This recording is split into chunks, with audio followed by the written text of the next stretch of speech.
It was a clear, sunny morning in Washington. The White House was bustling with activity as an important cabinet meeting was taking place today. Politicians, advisors, and administration officials gathered in the Oval Office to discuss key issues of national security, the economy, and international relations. Among those present was Barron Trump, the son of former President Donald Trump. He is only 18 years old, but has already attracted attention from the press for his reserved manner and intelligence. Barron rarely appears at public events, but today his father insisted that he attend the meeting. "You have to understand how decisions are made," Donald said, placing his hand on his son's shoulder before the meeting began. "It's not just politics, it's responsibility for the fate of the country." Barron nodded silently. He understood that his father had always demanded that he take life seriously. He respected him, but he had never considered himself a politician. He was interested in watching people, their reactions, how they spoke and behaved under pressure. The atmosphere in the boardroom was formal but businesslike. Politicians discussed new laws, budget issues, and reforms in the education system. Barron sat next to his father, watching the proceedings.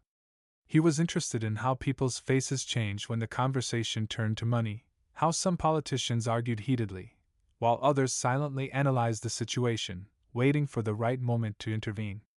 Despite the seriousness of the topics discussed, Barron felt uncomfortable around these people. They were experienced players who knew when to smile and when to frown, when to agree and when to feign doubt.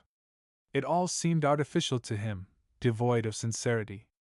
At one point, one of the senators raised an important issue about religion and society. "We need to decide what role faith should play in education," he said. "We live in a secular state, but religious schools exist, and we have people who believe that they should receive more state support." Barron felt some of the people present tense up.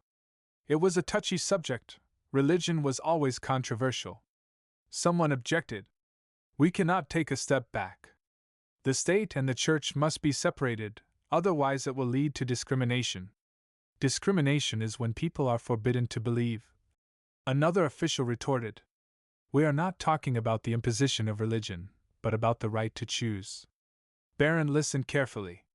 It was a difficult question.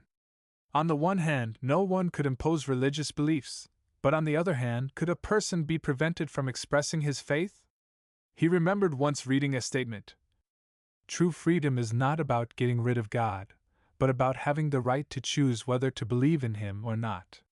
His father listened carefully to both sides, but was slow to chime in. He knew that such matters had to be discussed carefully. When the session ended, politicians began to leave the government building. Dozens of journalists with cameras and microphones were already waiting for them, ready for sharp questions and loud statements. Barron came out with his father, but tried to keep a low profile.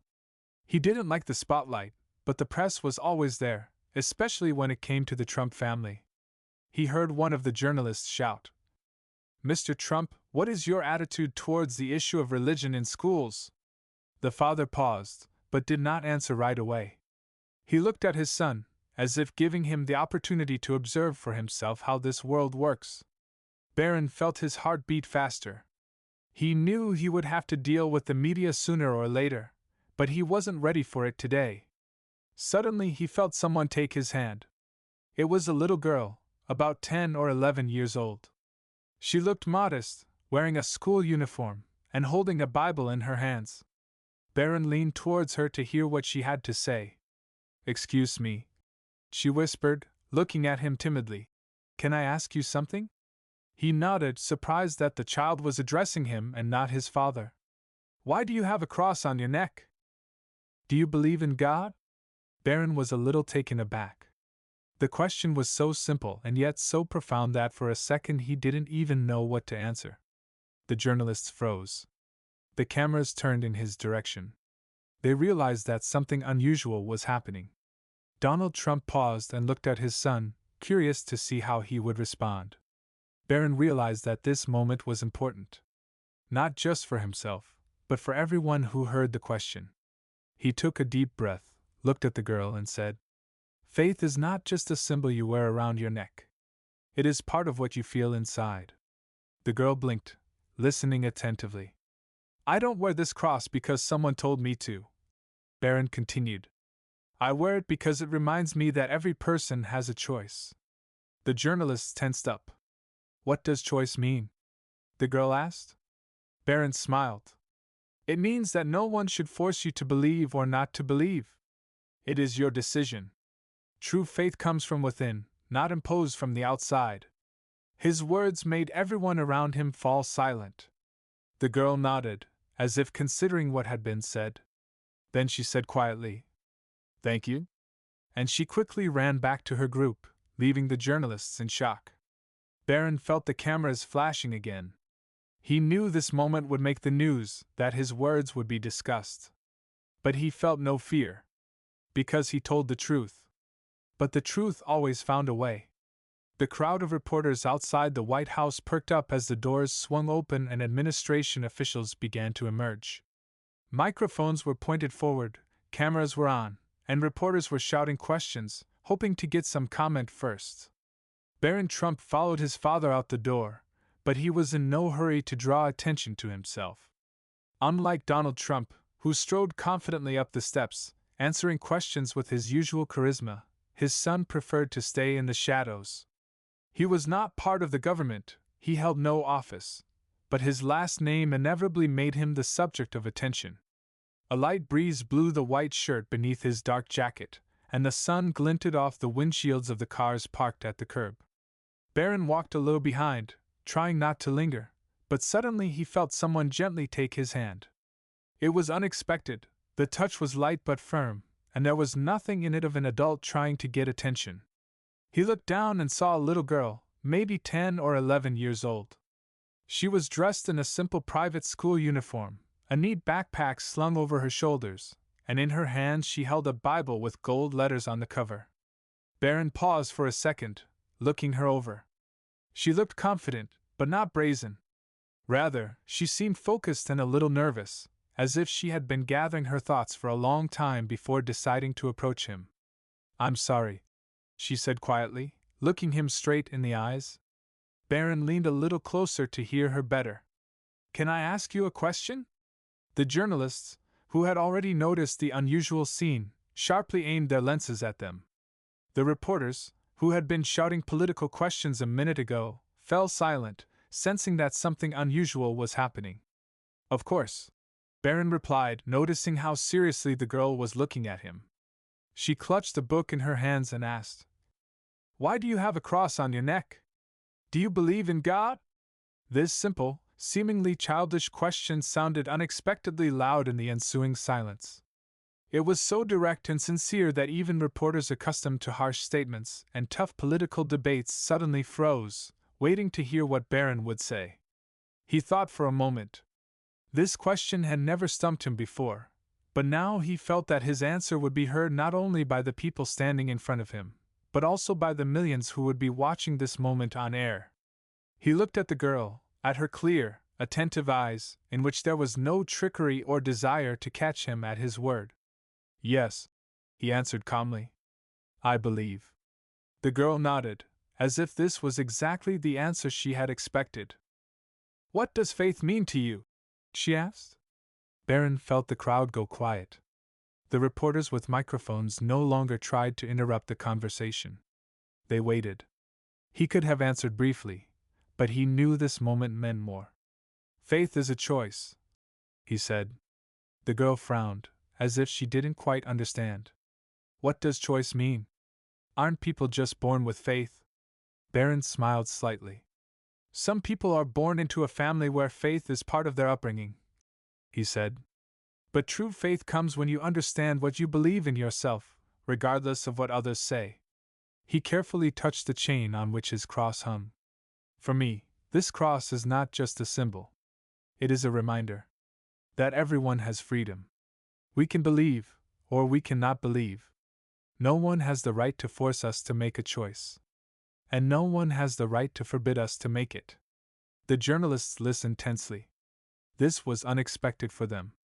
They expected either a standard answer or an evasive comment from Barron, but he spoke confidently and honestly, without trying to please either side. The girl looked at him thoughtfully and then said, And what about those who don't believe? Barron looked at her with slight surprise. That's their right, he answered without hesitation. Faith is not something that can be imposed. It either exists or it doesn't. But respect for someone else's choice is also part of faith. The girl nodded, as if this answer completely satisfied her. Thank you, she said, and clutching the Bible to her chest, she turned to return to her group, who were waiting for her a little further down the sidewalk. Barron watched her go. The press came alive again. Reporters began whispering among themselves, some began feverishly writing down his words, others were passing information to the editor. The cameras were still trained on him, and he knew this moment would be broadcast on the news, a topic of discussion. He expected someone to try to ask a provocative question, to twist his words, but that didn't happen. Instead, one of the older journalists, who had worked in the White House for a long time, suddenly nodded and said, "Good answer, young man." Barron didn't answer. He knew he had said what he wanted to say. And then people could think for themselves. The crowd of journalists around had already come to life, realizing that they had witnessed something unique. The conversation between Barron Trump and the little girl turned out to be unexpectedly profound, touching not only on questions of religion, but also on the very essence of freedom of choice. Camera operators continued filming, correspondents were quickly writing something down, and someone was already sending materials to the editors. Barron stood still, but he could feel the tension in the air. He knew it wouldn't end there. Journalists, accustomed to making political scandal out of every phrase, would not miss the opportunity to use his words. He had no doubt that someone was trying to figure out how to twist his answer and present it from the right angle. And he was right. "Barron," came the sharp voice of one of the reporters, "don't you think that religion and the state should be completely separate from each other? Many people believe that faith should not interfere with politics, and your words could be perceived as support for religious influence." The question was deliberately provocative. Barron could see the other reporters holding their breath, waiting for him to respond.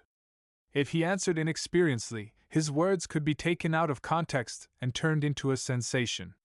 He looked calmly at the reporter and answered without unnecessary emotion. "I wasn't talking about politics. I was talking about a person's right to faith."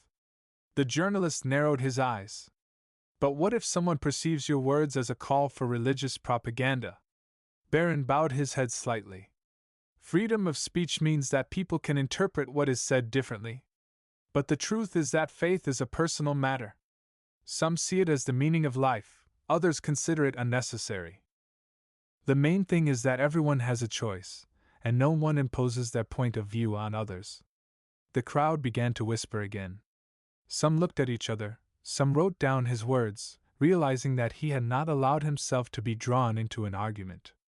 But the reporter was not about to give up.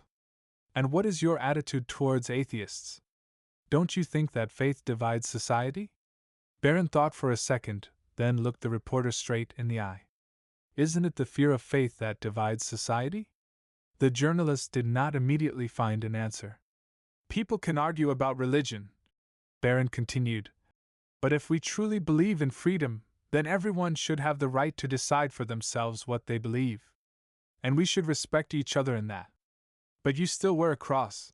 The reporter chuckled, as if trying to hint that he was still a supporter of one's side. Barron nodded. "Yes, because it reminds me that everyone has the right to choose."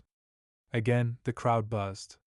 Journalists exchanged glances, some quickly typed notes on their phones. At that moment, Barron realized that his words would offend many. But he did not regret what he said.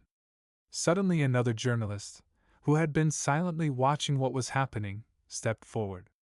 There was no aggression in her eyes, but rather interest. "Barron," her voice was softer than the previous reporters, "you grew up in a family that was always in the public eye. Do you realize that what you're saying now will cause a big stir?" He nodded. "Certainly. And do you realize that liberal publications can present you as a religious fanatic, and conservative ones as a fighter for traditional values?" Barron chuckled slightly. "I am not a fanatic or a fighter. I just said what I think. If someone thinks that freedom of religion is a radical idea, Then we really have something to think about. Some of the journalists nodded in agreement. Unlike the first reporter's provocative questions, this conversation was becoming more meaningful. Now his words were not just being twisted, but actually analyzed. "The last question," said the same journalist. "Do you think that faith and morality are the same thing?" Barron looked at her with mild respect. The question was indeed interesting. "Faith may be the basis of morality, but it is not its only source," he replied. "A person can be kind and honest without believing in God. And vice versa, religion does not always make people better. It all depends on what is in your heart." These words sounded especially powerful. The reporters didn't know what else to ask. They waited for Barron to say something that could be used against him, but instead he spoke simply, sincerely, and convincingly. At that moment, one of his security guards signaled that it was time to leave. Barron nodded, took one last look at the journalists, and headed for the car. But he already knew that this conversation would not be forgotten. The noise from the crowd continued even after Barron Trump headed for the exit. Reporters were still discussing his words, some were trying to contact the editorial office with breaking news, and some were just silently watching him go, realizing that he had witnessed something truly unusual. Cameras continued to flash around him, but he no longer paid attention. Barron knew this conversation was just beginning. His words about faith had already begun to spread across social media, and he was sure they would appear in every possible media outlet in the coming hours.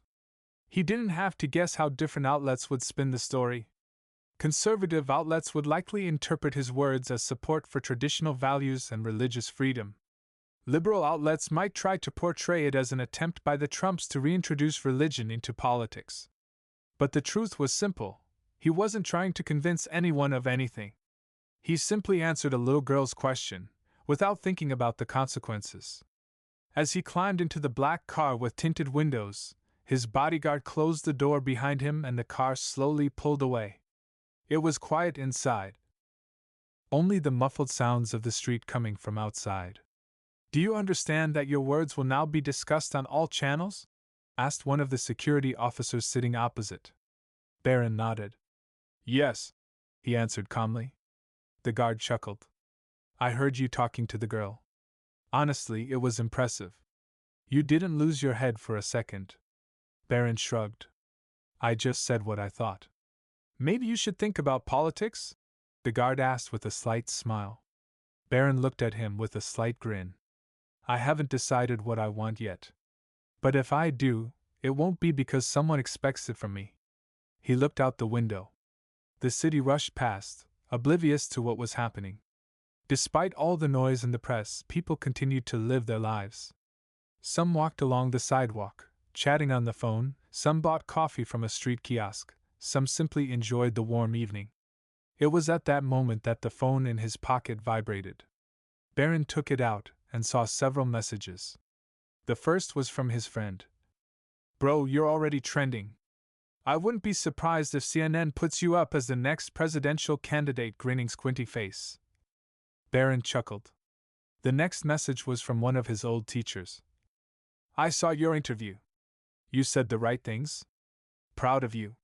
He hadn't watched the news yet, but he realized that everything had already been spread. Opening the feed, he saw the headlines. Barron Trump on faith, true freedom is choice. Junior Trump surprises journalists with his discussions on religion. Reaction to Barron Trump's words, support and criticism. He scrolled further and saw that a wave of discussion had already begun. Some admired his composure, some criticized him for propaganda of religion, and some were simply amazed that an 18-year-old guy could answer questions from experienced journalists so confidently. But one video especially surprised him. It was a fragment of their conversation with that same girl. She was holding the Bible in her hands and looking at him with genuine interest. The video has already gained hundreds of thousands of views and thousands of comments. One of the comments read, "I'm not a Trump fan, but the guy says the right things. Everyone should choose what to believe." Another was more emotional. "Amazing! Why can't grown-up politicians explain things like this so simply and clearly?" But there were also critics.